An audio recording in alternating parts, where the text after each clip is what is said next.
Realice sus trámites de forma ágil y rápida. Ingrese a nuestra plataforma de servicio. Everyone likes a vacation in a warm climate. But how about a trip to two planets that are as hot as hell? If you were walking on the surface of Mercury, you'd need one heck of a spacesuit.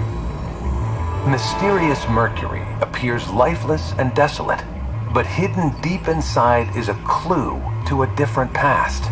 The smallest planet made out of the densest stuff with the most lunar-like landscape at its surface and yet generating magnetic field.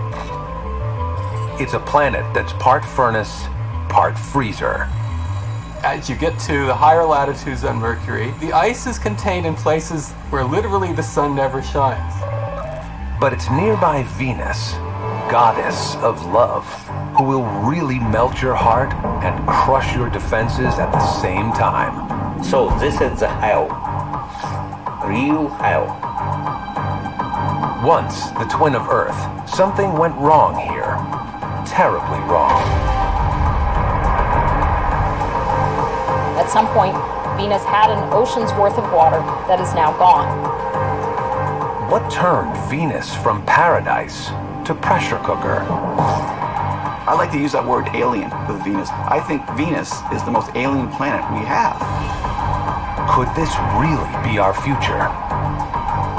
The ultimate fate of the Earth is to look like Venus looks today. And here, on our own doorstep, there is possibly the greatest survival story of all. There's some speculation that Venus might actually still harbor life, even though it is such a hostile place. There has never been a better time to boldly go where no human has gone before.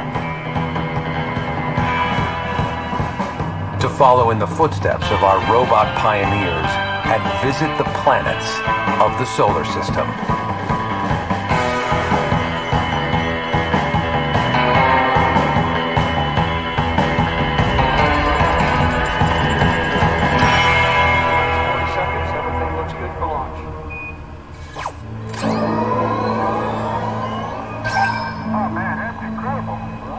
Ever wanted to be an astronaut? Imagine it was you who was heading to the hot zone of the two inner planets. Where would you go? What would you see? And how would you survive? And liftoff. The latest robotic missions have revealed more about these worlds than ever before.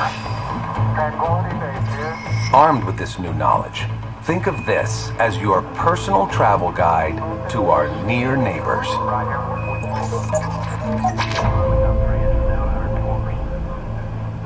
As the planet closest to the sun, Mercury is the ultimate summer vacation.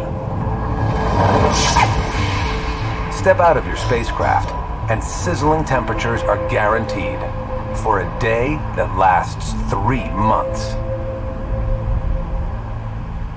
And when the sun finally does set, the nightlife begins with a unique cosmic light show.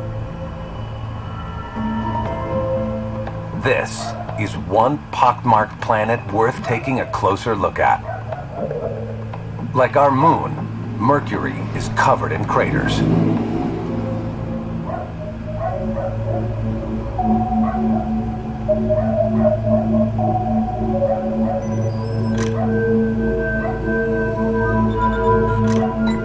You can't look at the moon or Mercury without seeing impact craters. It's a good thing Brett DeNevy loves a big impact. As a member of the imaging team on the current messenger mission to Mercury, she sees a lot of them.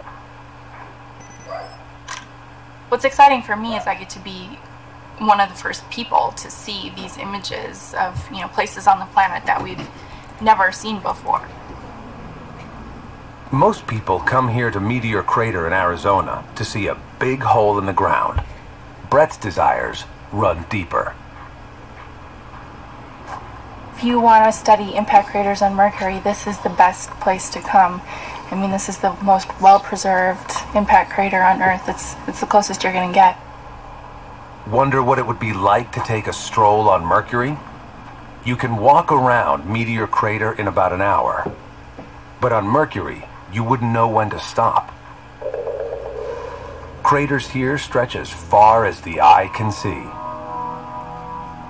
If you were sitting on a crater on Mercury, this crater would be a pretty young one, and you'd also have craters on top of that one. You'd have craters all the way down. I mean, even like just the little rocks here would have smaller craters on them. And then, you know, you'd probably be within a big giant crater too that you wouldn't even be able to recognize. Apollo 11, this is Houston, radio check, over. Contact light. Although no human has ever set foot on Mercury, we have a pretty good idea of what you would see. We copy you down, Eagle. If you were walking around on the surface of Mercury, it would look outwardly a lot like the moon.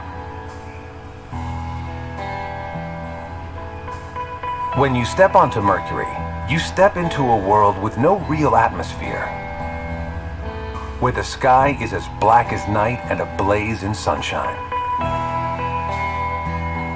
and where a drive is an off-road trek through at least a 3-billion-year-old battlefield.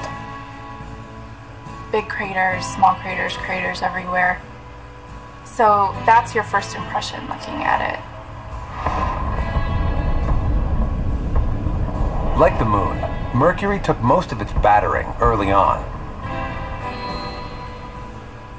A silent witness to the dawn of time, it's been undisturbed by a single drop of rain or breath of wind ever since.